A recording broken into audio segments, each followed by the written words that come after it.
Coucou tout le monde, j'espère que vous allez bien. On se retrouve aujourd'hui pour une vidéo focus marque Yves Rocher. Je pense que je vais essayer une fois par mois comme ça de vous faire une vidéo qui va être concentrée sur une marque. Et aujourd'hui on parle d'Yves Rocher. Alors je dois dire que depuis le début de ma chaîne, plusieurs fois vous m'avez demandé tiens, est-ce que tu as déjà testé le make-up Yves Rocher, qu'est-ce que tu en penses? Et honnêtement, à part le crayon à sourcils, je n'avais jamais rien testé. C'est pas une marque qui m'attire à la base, c'est vraiment une marque où j'avais envie de me lancer, où j'avais envie de tester. Et puis assez récemment, j'ai vu passer des swatchs de leur fard à paupières. J'ai eu l'impression que ça avait été reformulé, il y avait une grosse promo sur le site. Je me suis dit, c'est le moment ou jamais. Donc j'ai pris quelques petits produits, de quoi faire le make-up d'aujourd'hui, que je teste avec vous. J'ai déjà testé les produits avant la vidéo, donc j'ai déjà un petit avis. Et donc voilà, si vous avez envie de voir quels produits j'ai sélectionnés et comment j'ai fait ce look-ci, eh ben restez avec moi. Allez, c'est parti, mes sourcils sont faits et pour faire mes sourcils, j'ai utilisé le crayon à sourcils de chez Yves Rocher qui a longtemps, jusqu'à cette vidéo, était le seul produit maquillage de la marque que je connaissais et un produit que j'aime beaucoup d'un point de vue prix. Alors, d'un point de vue prix de manière générale chez Yves Rocher, on en reparlera au cours de la vidéo, mais j'aime pas trop leur façon de faire où je trouve que les prix affichés sont souvent très chers. Alors après, on a toujours des réductions, donc on a toujours l'impression de faire des bonnes affaires. Mais les prix de base, je ne les trouve pas donnés. Donc ce crayon à sourcils de base, donc les prix que je vous afficherai là seront toujours prix plein. Hors promo, est à 13,95 €. Voilà, moi je ne l'ai jamais acheté prix plein, je l'ai toujours eu avec au moins 50%. Mais je dois dire que c'est un très chouette crayon à sourcils que j'ai longtemps utilisé, j'en ai encore deux en backup. Et donc voilà, j'ai utilisé celui-ci pour faire mes sourcils aujourd'hui. Alors on va passer aux yeux, et ce qui m'a donné envie de faire la vidéo d'aujourd'hui, c'est que j'ai vu des swatchs passer, des nouveaux fards mono de la marque. Et franchement, les swatchs étaient super beaux et je me suis dit, waouh, est-ce qu'ils auraient revu leur formulation? Est-ce qu'ils auraient un petit peu revu leur make-up? Et donc c'est ça l'impulsion, c'est ça qui m'a donné envie de le tester. Et donc aujourd'hui j'ai deux types de produits pour les yeux à vous présenter. D'abord les monos, donc dont je vous parle, qui ressemblent à ceci d'un point de vue packaging. C'est pas très joli, enfin voilà, c'est plastique, il n'y a rien à faire niveau packaging. Chez Yves Rocher, c'est pas là-dessus qu'ils misent. Et je vais vous montrer des swatchs. Alors j'ai deux teintes, d'abord la teinte 25 gris persuasion, bah oui, un gris, et le 22 vert liberté, qui ressemble à celui-là. Et vous allez voir que déjà entre ces deux monos-là, je trouve que le gris est un petit peu décevant par rapport au vert. Donc je trouve que le vert est vraiment très beau. Il y a une belle lumière qui ressort, il a une belle pigmentation, il glisse bien. Le gris, pour vous donner une idée, j'ai dû passer 2 fois pour avoir ce rendu-là et on n'a pas la même lumière que dans le vert. Donc voilà, ça c'est pour les fards mono qui coûtent 13,90 € pièce, prix plein toujours. Donc voilà, et alors des palettes sont sorties aussi et quand j'ai vu qu'il y avait une palette de gris, j'ai vraiment eu envie de tester. Voilà à quoi elle ressemble. D'un point de vue prix, 19,90 €, je vous la montre de tout près. Je vais diminuer, hop, voilà, la ring light, que vous ayez une bonne idée des vraies teintes. Et voilà les swatchs sur ma main. Donc, ça swatch correctement. Voilà, on va dire que ça swatch correctement. Et d'un point de vue packaging, c'est un packaging en carton, on ne peut plus classique. Alors moi, tous les produits que je vous présente aujourd'hui, je les ai eus à 50%. Et c'est là que je vous dis que la démarche prix, moi, je la comprends pas très bien chez Yves Rocher. C'est que donc les prix affichés sont relativement élevés, mais on a toujours des promos. Donc voilà, n'achetez pas les produits prix plein parce qu'il y a tout le temps des codes promo ou des promos qui s'appliquent sur tout le site. Et donc j'ai tout eu à 50% et je me suis dit, bah voilà, c'est le bon moment de tester la marque.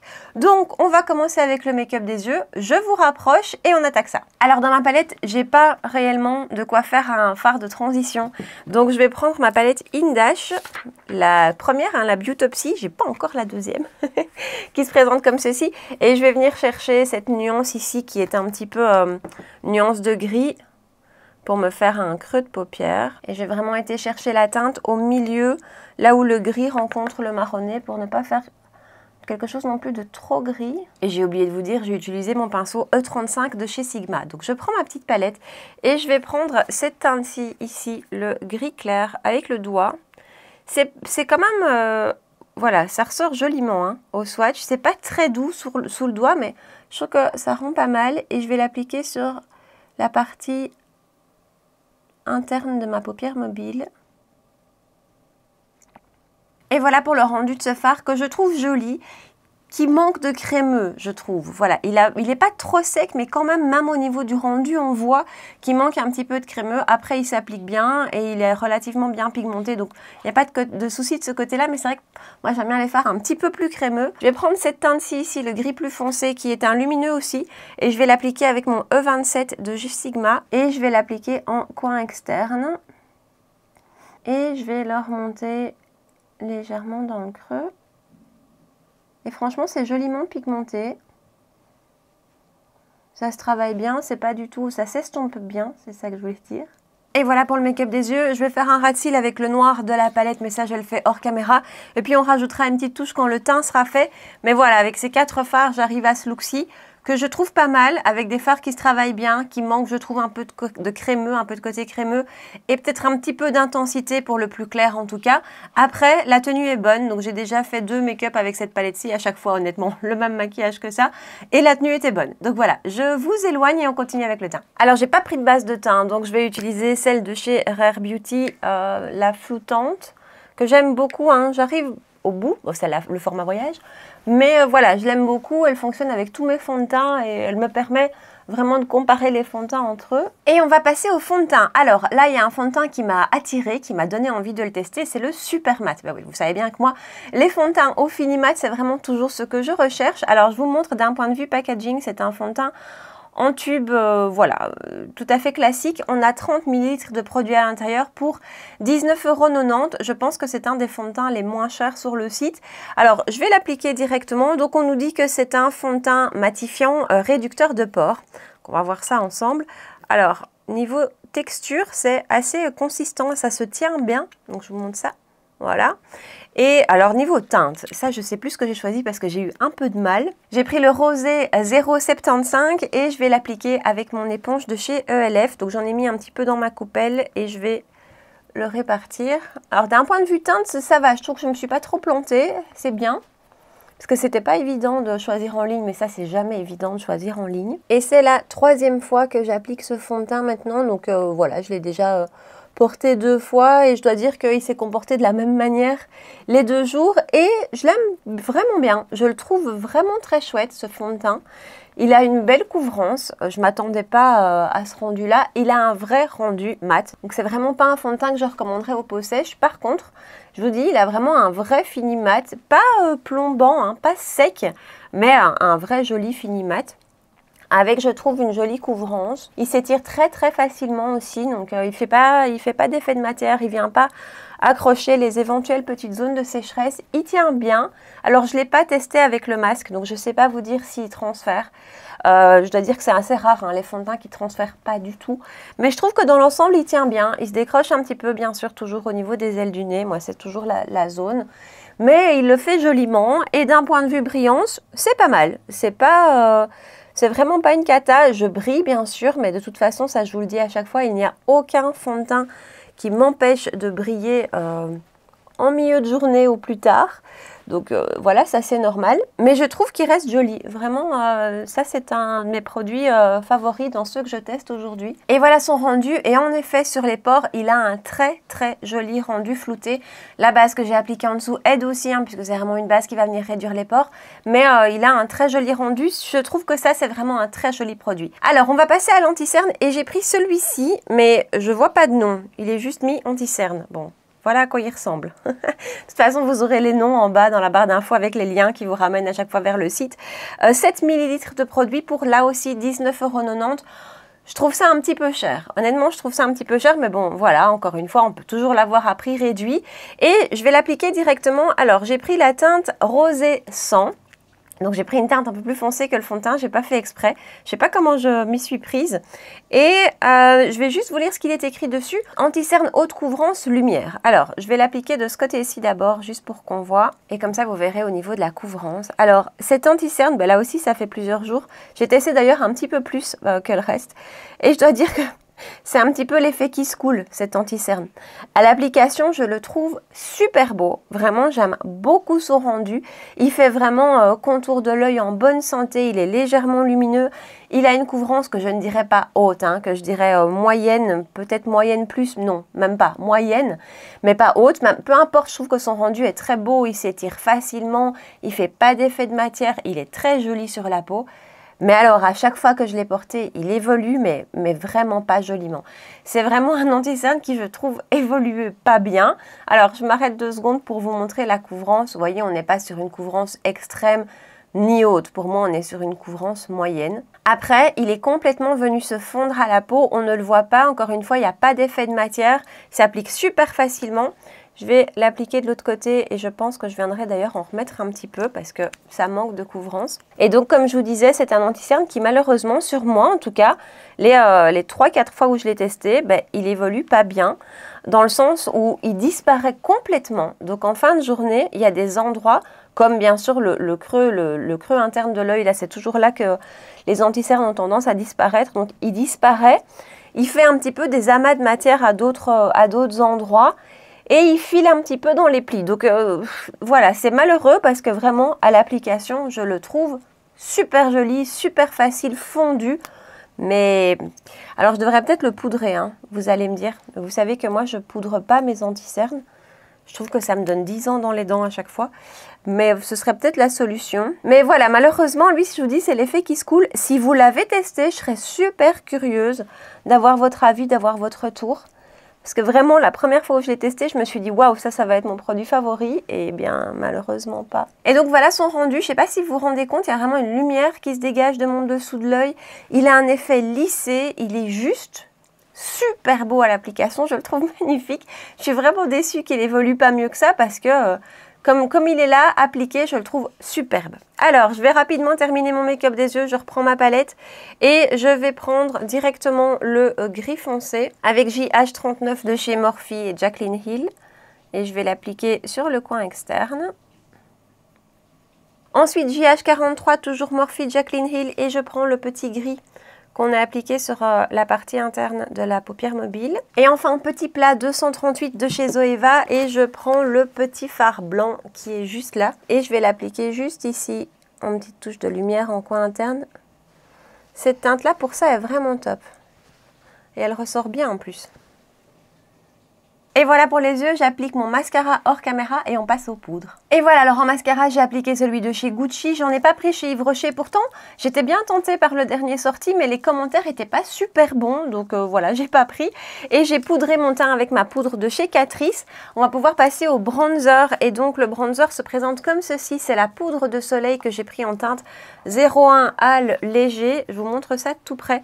La poudre est légèrement gravée, je ne sais pas si vous allez voir, oui, normalement oui. Donc packaging en carton, on a 10 grammes de produit et je vais vous donner le prix parce que voilà, je trouve ça un peu cher. 26,90 €, prix plein toujours pour ce bronzer. Alors, je vais l'appliquer avec un pinceau que j'ai acheté chez Shein, que je trouve vraiment pas mal. Et dans l'ensemble, ce bronzer, en fait, ce bronzer et même, j'ai peut-être envie de dire même les fards à paupières, c'est des produits que je trouve assez bien pour les débutants. Voilà, pour les gens qui veulent des produits faciles, peut-être pas trop pigmentés, sur lesquels il ne faut pas trop faire attention quand on les applique. Voilà, ce bronzer-ci a un très joli rendu. Je trouve que vraiment, il a un super joli rendu sur la peau. Il a aussi surtout une très belle teinte. Mais par contre, niveau pigmentation, vous voyez que je dois vraiment y revenir de nombreuses fois pour arriver à construire quelque chose. Je vais peut-être prendre un autre pinceau. Messauda F03, c'est vraiment un pinceau bien dense. Il est propre, je l'ai lavé hier soir. Donc on va voir parce que lui peut-être va venir plus s'accrocher de matière. C'est peut-être un peu mieux avec ce pinceau-ci. C'est un bronzer en fait qui est très très compact. Il n'est pas du tout poudreux. J'ai oublié de vous faire un swatch. Tiens. Vous allez voir que même une swatch, on voit que la teinte est très très claire. Hein. Donc voilà. Peut-être que la teinte numéro 2 aurait pu m'aller. Et donc voilà, c'est vraiment un bronzer qui est très compact dans le pan, qui n'est absolument pas poudreux et qui est du coup un petit peu, je ne vais pas dire difficile à prélever parce que j'arrive à le prélever. Mais voilà, il faut vraiment y retourner plusieurs fois, avoir un pinceau comme ceci, c'est un peu mieux que celui que j'avais choisi précédemment. Après, j'aime beaucoup son rendu, j'aime beaucoup sa teinte et sa qualité de poudre. Mais je trouve que pour le prix, voilà, j'aurais voulu quelque chose de peut-être un petit peu plus pigmenté, sur lequel je dois moins revenir. Avec peut-être un autre packaging aussi. Ça, c'est mon côté packaging. Mais vraiment, après, je trouve que le rendu est assez joli. Et je pense, comme je vous disais tout à l'heure, que c'est vraiment des produits qui, pour les débutantes, ou encore une fois, pour celles qui ont envie de produits sur lesquels elles ne doivent pas faire trop attention, ben ça peut être top, parce que vraiment, on ne se loupe pas avec ce bronzer-ci, par exemple. Et donc voilà son rendu, il est mat, mais j'ai l'impression quand même qu'il y a une petite lumière qui se dégage comme ça par endroits. Je trouve le rendu vraiment très très joli, bien fondu en plus, et la teinte est vraiment très très belle. Donc voilà pour le bronzer, et on va passer au blush qui se vend au prix de, je viens de regarder, j'ai déjà oublié, 15,90 pour 3,2 g de produit, et j'ai la teinte 3 bois de rose. Alors je vais essayer de l'ouvrir sans casser mes ongles, voilà. Je vous montre bois de rose. Je vais vous faire un swatch. Niveau packaging, je ne suis pas emballée, hein, mais voilà, c'est pas non plus l'attrait de la marque. Et donc, voilà, bois de rose, qui est plutôt un joli petit pêche, moi, je trouve. Et je vais l'appliquer avec un pinceau que j'aime beaucoup, ces pinceaux, hein, les Juno. J'avais trouvé ça chez Beauty Bay, mais je ne sais pas s'ils les font encore. Et je vais l'appliquer. Alors, on est sur un blush complètement mat et que je trouve très joli. Vraiment, ça, ce blush... je trouve qu'il est très beau et vraiment de nouveau au niveau de la qualité des poudres, c'est très chouette, ça se fond très bien. Il est moins long à travailler que le bronzer, je trouve, il est plus pigmenté. Voilà le rendu. C'est vraiment un joli petit blush. Maintenant de nouveau, je trouve le prix un petit peu excessif par rapport à la quantité, par rapport au packaging, par rapport à beaucoup de choses. Je trouve que le prix parfois est un petit peu élevé. Mais au niveau du rendu, je trouve ça très très beau. On va passer au rouge à lèvres avec un rouge à lèvres liquide mat. C'est le grand rouge, l'élixir, et j'ai la teinte. Bonne question. Elixir 102 si je ne me trompe pas. Honnêtement, je l'ai eu gratuit dans ma commande. Hein, parce qu'en plus d'avoir des réductions, on a toujours des produits gratuits. Je pense qu'il est un petit peu fort rose pour le make-up d'aujourd'hui. On va voir ça. Je vais l'appliquer rapidement. Et voilà le rendu du rouge à lèvres qui franchement je trouve très beau, qui est super facile à appliquer. L'applicateur fait que c'est hyper facile à appliquer. J'ai pas mis de crayon, enfin ça déborde pas, ça file pas. Niveau tenue, je l'ai déjà testé une fois, niveau tenue c'est pas mal, c'est pas extrême, c'est pas sans transfert non plus. Mais voilà, je trouve qu'il a un joli rendu. Alors comme d'hab, je vous fais un petit récap de tous les produits que j'ai testés aujourd'hui et je vous donne réellement mon avis final et peut-être aussi mon avis global sur la marque. Le fond de teint est un des produits que je préfère, je le trouve très très beau. Il a vraiment un très joli rendu sur la peau, bien mat, un petit peu velouté, mais pas du tout mat asséchant, pas du tout carton. Il vient flouter les pores, il a une belle couvrance, je ne m'attendais pas à ce genre de rendu. Il a une bonne tenue aussi, donc voilà, vraiment lui c'est un de mes produits favoris dans ce que j'ai pu tester aujourd'hui. L'anti-cerne, je vous l'ai dit, c'est vraiment l'effet qui se coule et c'est dommage parce que je trouve son rendu très très beau. Il aurait vraiment pu rentrer dans mon top 3 anti-cerne parce qu'à l'application je le trouve superbe. Maintenant je vous ai dit il évolue pas bien sur moi malheureusement, mais voilà, l'application il est joli. Alors les produits pour les yeux, honnêtement je trouve que 20 €, en tout cas prix plein, pour cette palette 4 fards, non. Il y a vraiment moyen de trouver des super beaux fards à paupières, beaucoup plus crémeux, beaucoup plus pigmentés pour beaucoup moins cher. Donc les produits pour les yeux, moi c'est pas, en tout cas cette palette-ci, parce que j'ai pas testé les autres, je vous les recommande pas parce que voilà. Et les monos, alors les monos, j'en ai pris que 2 teintes, mais je trouve qu'il y a déjà une grosse différence de qualité entre les deux. Donc si vous avez envie de craquer, allez peut-être les voir en boutique. Le vert est très joli, le vert Liberty est très beau. Mais voilà, si vous avez envie de craquer, allez peut-être les voir pour pouvoir les swatcher en boutique parce que la qualité n'est pas toujours la même, je trouve, entre deux. Et on a testé les produits pour le teint, donc le bronzer. Alors, le bronzer, j'aime beaucoup son rendu. C'est juste que je trouve que pour le prix, on pourrait avoir un autre packaging, on pourrait avoir quelque chose un petit peu plus pigmenté. C'est ce que j'aurais voulu, je pense, ou devoir moins retourner en chercher dans le boîtier. Mais pour le reste, honnêtement, si on prend le temps voilà, d'y aller et de revenir et de construire l'intensité du bronzer, je le trouve très très beau. Vraiment bien diffusé, bien estompé, il n'a pas fait tache, il a une belle teinte. Donc voilà, je trouve que c'est pas mal. Et le blush est très joli aussi, jolie teinte. D'abord poudre qui vient super bien s'estomper aussi. Un petit peu plus pigmenté quand même que le bronzer, je dois moins y revenir. Mais même remarque par rapport au bronzer, par rapport au prix, voilà, j'ai l'impression que les prix sont un petit peu élevés et en fait je crois que c'est un peu ma remarque en général sur la marque Yves Rocher, c'est que je trouve les prix, en tout cas qui sont affichés prix plein, un petit peu élevés et je crois que je préférerais avoir des petits prix toute l'année, ça me semblerait plus cohérent parce que là même si on se dit ok je fais une bonne affaire parce que j'ai 50% sur le produit, quand on regarde le prix de base, je trouve ça un petit peu élevé. Voilà. À côté de ça, dans l'ensemble, à part les produits pour les yeux, je trouve que la qualité est vraiment pas mal. Et j'ai vraiment l'impression que c'est une marque, comme je vous ai dit plusieurs fois dans la vidéo, qui va être super chouette pour les débutantes ou en tout cas pour celles qui ont envie de produits faciles, peut-être pas trop pigmentés. Je pense que ça peut vraiment être l'idéal. Donc voilà, partagez-moi ici en bas dans les commentaires si vous avez déjà testé la marque Yves Rocher, si vous avez des recommandations à me faire, à nous faire en fait, à toute la communauté qui va peut-être lire votre commentaire ici en bas. Dites-moi aussi si vous avez testé les produits que je vous ai présentés aujourd'hui, donc partagez-moi ça juste ici. Si vous avez aimé la vidéo et si vous avez passé un bon moment avec moi, vous pouvez bien sûr la liker, me rejoindre sur Instagram et vous abonner à ma chaîne si ce n'est pas encore fait. On se retrouve 2 fois par semaine pour des vidéos make-up, les mercredis soirs 19 h et les dimanches matin 9 h. Voilà, en attendant, prenez bien soin de vous et je vous dis à très bientôt. Ciao!